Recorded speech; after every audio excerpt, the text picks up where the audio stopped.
common trope and catchphrase that gets thrown around the Vikings fan base is Spielman ignores the offensive line. And now it is catchy. It's a great way to explain away the troubles on this team, and it creates a scapegoat. So maybe that's why it's effective. But does he really? Does he really ignore the offensive line? We wanted to investigate because, all right, so lately, since we have free time now because the Vikings aren't in, we watch a lot of OJ stuff. So the People versus OJ Simpson, the FX show, phenomenal. The ESPN 30 for 30, I've watched that back twice. So now we're investigating. Yeah, we're fully all in, and we're going to plant the bloody glove on Spielman's drafting O-line. That's too far.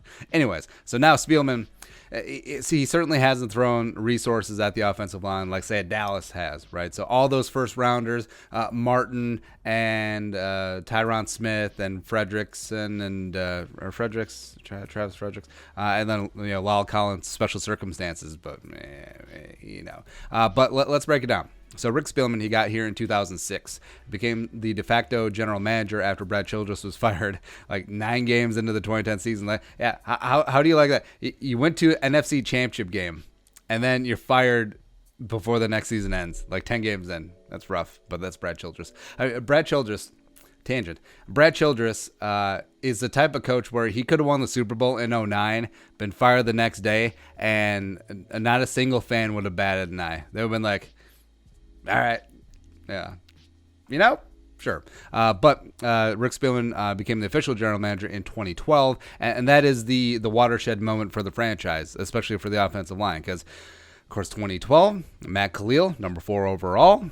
The franchise should break down B, MK, and AMK, essentially. Because Khalil also was the only offensive lineman the Vikings took in the first 3 rounds the next 6 years before they took Pat Elflein in the 3rd round in 2017. So it's almost like I don't necessarily fault the Vikings for taking Khalil at 4. He was, by all accounts, supposed to be that rock-solid, once-in-a-decade type left tackle, Anthony Munoz 2.0, blah, blah, blah. And also the second-best offensive tackle I drafted was Riley Reef. So I understand. I get it. But also, were the Vikings spooked off by high offensive linemen, drafting them high because they're like, we don't want another Matt Khalil. We don't want one of those problems. So between those years, those intervening years, from 2012, 2013 to 2016, I think it is fair to say that he ignored the offensive line because the draft picks that he missed on between then, including 5th round gem David Yankee out of Stanford, remember him? That 4th rounder TJ Clemmings. I still have eye twitches. And also 4th rounder Willie Beavers, who didn't even make the initial team. He was cut. You know how embarrassing it is to have a 4th round pick not make the opening 53 his rookie year? I mean, that's bad. The Vikings, to Spielman's credit, since it was clear that the offensive line was not working out, has spent 3 day 1 or 2 picks on offensive linemen each of the last 3 years. 2 of them are good. The Garrett Bradbury this year, number 18 overall, 2019.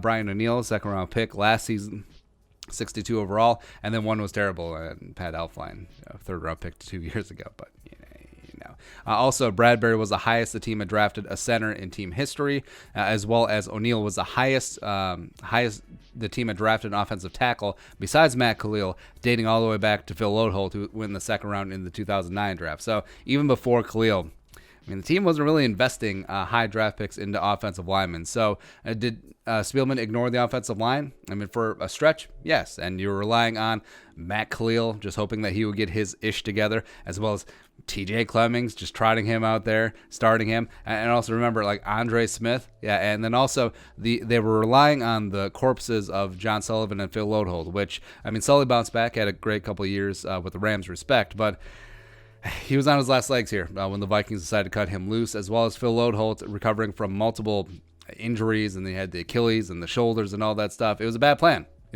So you basically, Spielman had bet the farm that the offensive line would hold up with a bunch of aging, often injured veterans and a bunch of slappies, and also Matt Khalil. So it wasn't going to work out. But then also, you look at what he's done the past couple of years in free agency, and Spielman and the Vikings, they have been willing to shell out cash on the offensive line, but most have not worked out.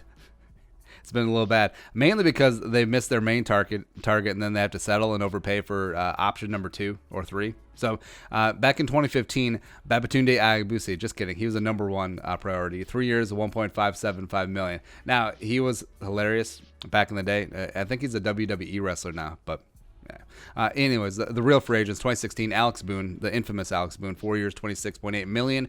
When the Vikings didn't get Kelechi Osemele, no big deal. 2017, they really broke the bank. So Riley Reef, 5 years, $58.75 million when they couldn't get Russell Okung. And then Mike Remmers, 5 years, $30 million when they couldn't get pretty Ricky Wagner, who went to the Lions. So those 2 years, you look at, hey, we brought in Alex Boone. Hey, we brought in Riley Reef. Hey, we brought in Mike Remmers. We spent like nearly $130 million on 3 offensive linemen in free agency over the past 2 years. And we drafted Pat Elflein in the 3rd round. I mean, it's got to work out. It's got to be good, right? Because that's the key, right? Because when you throw draft picks and a lot of money on the offensive line, it automatically fixes itself. Well, maybe not so much. 2018, you brought in Tom Compton for the league minimum. And then 2019, you brought in Josh Klein, 3 years, $15.5 million. That one's actually looking like it works out. Because when Josh Klein is healthy and on the field, he's pretty damn legit. But over the past 4 off seasons, the Vikings have signed 4 high-priced free agents. Only one of them has been good, Josh Klein. One of them has been meh to okay in Riley Reef. And 2 of them were terrible and were cut in Alex Boone and Mike Remmers. So, again, it's not that they aren't throwing money at the problem. They just aren't getting the results. Now, if the Boone and Remmers had been studs, then all of a sudden it's like Vikings have one of the best O-lines in the NFL. Rick Spielman's a genius. He's amazing. Look at him go. It's great. And you have Brian O'Neill as an extra offensive lineman. You go, Spielman. You go, right? So the Vikings, over the past couple of years, Spielman and the team does deserve some respect in sinking in resources towards the offensive line, both in free agency. Even though they've been missing, they keep trying. Hopefully they try again this year with Brandon Scherf and or Joe Thuney, as well as they've been investing more and more high draft capital in it. And hopefully the Vikings use a 1st round, 2nd round, 3rd round pick on offensive lineman yet again this year. Maybe 4th round pick from last year, Drew Samia. Maybe he gets the time of day to do that up. But overall, I mean, the offensive line, it's still bad, but it's not as bad as it's been the last couple of years. Like the tenure of Bradford and Teddy and Keenum, their offensive lines, pretty stinky cheddar. Yeah, pretty stinky Limburger. But Spielman is not ignoring the offensive line anymore, and it's probably a good idea because I think he's on the hot seat. But your thoughts? Spielman ignoring the offensive line. Investigation. Oh, the verdict? Nah, not recently, but he did. There you go. Let us know in the comment section below. Also, subscribe for daily Vikings takes. You want to support the work, brand new way. Hit that join box down below or toss a little bit of something in the Venmo. Plus, give us a follow on social media as well. But until next time, Skull, production value.